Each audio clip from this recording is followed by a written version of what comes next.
Can we make crafting in Pathfinder 2nd Edition feel rewarding without making it seem mandatory? Hey everyone, Utkarsh from Spirit Bell Games here. There are a few different complaints that people have about crafting in Pathfinder 2nd Edition. One complaint is that crafting takes too long. Crafting an item for which you do not have a formula takes 2 days, and this is true even when you have to craft a consumable. Even if you can craft it in a batch of 4, it still feels like spending 2 days to craft 4 potions of healing or 4 special arrows is too long.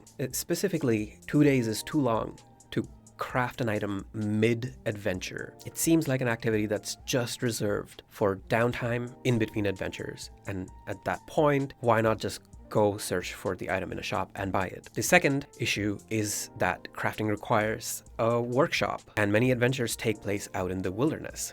So if you're out in the wilderness, even if you do have a couple of days of downtime, you cannot engage in crafting. But the third issue, which I think is the one that comes up the most, is that because crafting is balanced with the same amount of cost savings as earned income, it feels like there's no use to engage in the crafting system when you could instead just go and buy the thing. Now, I can see why these frustrations exist, and I will propose some solutions that I think still work well within the system. But we also want to be careful about naive solutions. If, for example, you say that crafting an item costs half as much as purchasing the item, then yes, you have made crafting feel very rewarding for the first couple of times, but then crafting starts to feel mandatory. If you provide significant discounts for crafting an item versus just buying it, someone will be forced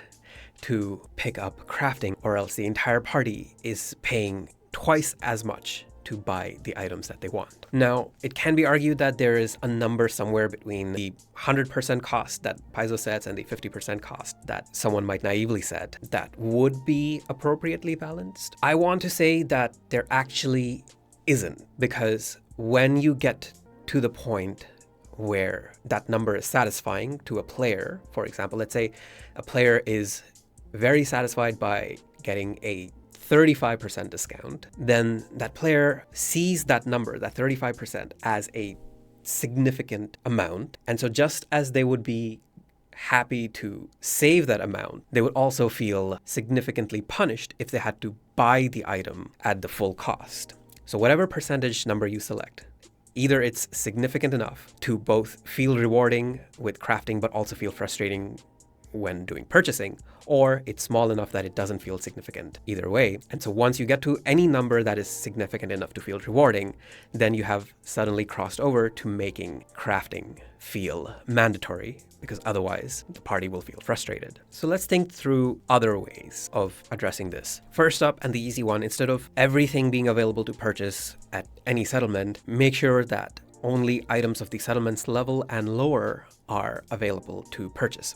This is something that the GM Core suggests as well. In fact, for the items that are at the same level as the settlement, they should be additionally difficult to find. You can even handpick the 5 different items of that exact level which are available in that settlement to purchase. Additionally, you can make only the common items of the settlement level or lower to be purchasable, and leave uncommons and rares to be something that players have to quest for in some way, big or small. And if you do that, then a player getting a formula for a desired uncommon item can incentivize them to just craft it. So I am all for using scarcity to make crafting feel rewarding. And I'm also in favor of doing this for earned income, where the jobs available in a settlement should be capped out at the settlement level, and the jobs that are exactly the same level as the settlement should be few in number. So this is another way where when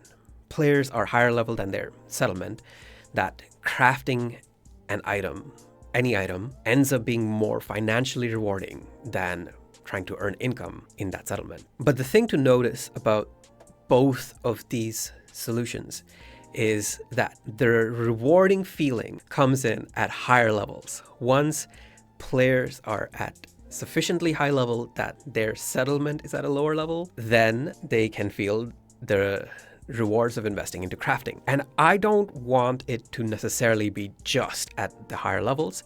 I want there to be some additional benefits even at level 1. So this is where I picked up a great technique from Tegan, one of my GMs. Tegan from Tegan J Gaming, who is GMing the actual play Pandemonium on his channel, in which I'm a player. What Tegan did was give out raw materials for crafting as an additional reward upon the completion of a quest. And even at level 1, that made the player who was trained in crafting feel special. Once I had become aware of this technique through Tegan, I liked it so much that I incorporated it into my game in many different ways. For example, I started introducing side quests which explicitly stated their reward as being raw materials worth, let's say, 20 GP for crafting any elixir. Or in another case, I advertised a tournament arc, and the reward for which was a mostly finished weapon property rune, which could, with 10 minutes of crafting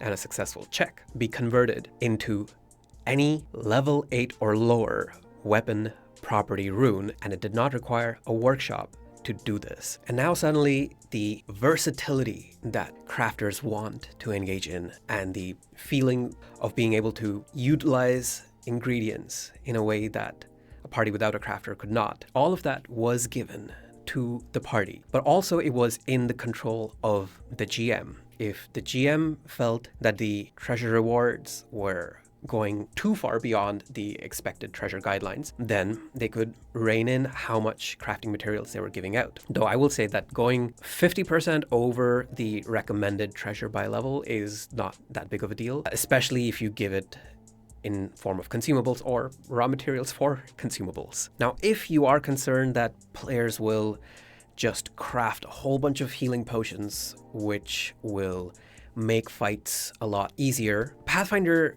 in its restrained design, kind of has you covered even on that front. Because it takes one action to draw out a potion and one action to drink it, there's a natural limitation to how effective potion drinking is in combat. Even if you have a retrieval belt that can bring out a potion as a free action, or if they're using a potion patch, they can only have one active potion patch on at the same time. So the game provides so many different sorts of constraints, which allows you to stretch out any one of them a little more freely than would be comfortable in a different game. So in my case, the limit that I try to push the most is the treasure by level, and instead I rely on the limitations of using actions within combat to be the bottleneck, to be the source of tension and tactics when it comes to the usage of consumables. Similarly, I tend to not run automatic bonus progression, and this also lets me stretch out the treasure by level so that even if players get multiple different weapons, they're going to have to spend money to buy runes for those additional weapons. And so because I don't run automatic bonus progression and I don't make it any faster to activate consumables, I can be more free in just giving out raw materials as rewards, whether it's for making specific items, specific runes, or a category of consumables. And this has increased a lot of my enjoyment of GMing without being a big burden. When the players take down a monster creature and want to harvest it for parts, if there are any types of items or any traits of items that would be relevant to that creature, then I provide the players raw materials that can be used for crafting items with that particular trait. For example, by defeating a Caldera Oni, which uses fire quite heavily, they can cut out its fiery heart and get 200 gold worth of raw material for crafting any item with the fire trait. So in combination, I do believe these two techniques fix most of the issues that make crafting not feel rewarding. The first is running settlements more realistically in terms of both item availability and job availability. And the second is giving out raw material as reward beyond what the treasure by level recommendation states. The only issue that's left now is the issue of not being able to do crafting while out in the wilderness. For this, first of all, I'll say that there are archetypes, and whole classes that players can take to do daily crafting of consumables. You can craft talismans with Talisman Dabbler, or being a thaumaturge, you can craft scrolls by being a scroll trickster or a thaumaturge. You can craft magic potions by being a witch or witch archetypes with the cauldron feat. You can craft alchemical materials by archetyping into the alchemist. So there are already built-in ways to be crafting in the field, and they are appropriately limited in the field. So if I wanted to expand this, I would expand it with limited use item that would allow a player to do crafting out in the wilderness. We have seen Paizo sort of play with this idea when they created the Crafter in the Vault apparition for the Animist. It gives a focus spell that does allow you to do crafting out in the wilderness. So I don't think it's entirely inappropriate to do some amount of crafting out in the wilderness. But it also seems like they limited it to consumables. It feels like there's some game design principle here that I'm not understanding about why they're limiting it to consumables. I don't know what the design reason is. And so I personally would be careful about breaking that particular limitation that they seem to be setting for themselves, even with Crafter in the Vault. So I would give out limited use items that cannot be crafted themselves, but which allow the players to craft a batch of consumables even out in the wilderness where there's no workshop available. Another thing that I have done is when players are exploring ruins or exploring the wilderness and they come across ruins, to have there be a workshop that could be repaired and brought back into use in that location, providing a spot where crafting can still be done, not maybe at exactly adventure site, but not so far away that they would have to travel for days to get back to a settlement either. So those are my thoughts on crafting. I am generally wary of making it so good that it begins to feel mandatory and starts to prevent other ways of engaging with item acquisition. But at the same time, I recognize that it is a common fantasy enabled by many video games that use crafting. And so there are ways to make it feel more rewarding by running settlements more realistically, by giving out raw materials as rewards beyond just what the treasure by level table states, and by giving some limited opportunities to craft out in the wilderness. I hope one or more of those techniques is useful to your games. For now, this is me signing off, wishing you all engaging games. I want to take this opportunity to thank the Patreon supporters of this channel, both the free members and the paid members. Free members get access to extended editions of certain videos, and paid members get early access to all videos, as well as a few member-exclusive videos, like the recent discussion on whether Gymnast and Rascal Swashbucklers are a trap build.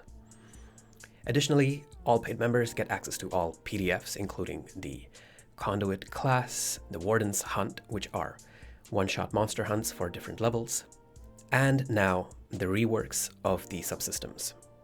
Whether you just want to show support for this channel, or if you want access to any of the PDFs, consider becoming a paid member at patreon.com/spiritbellgames.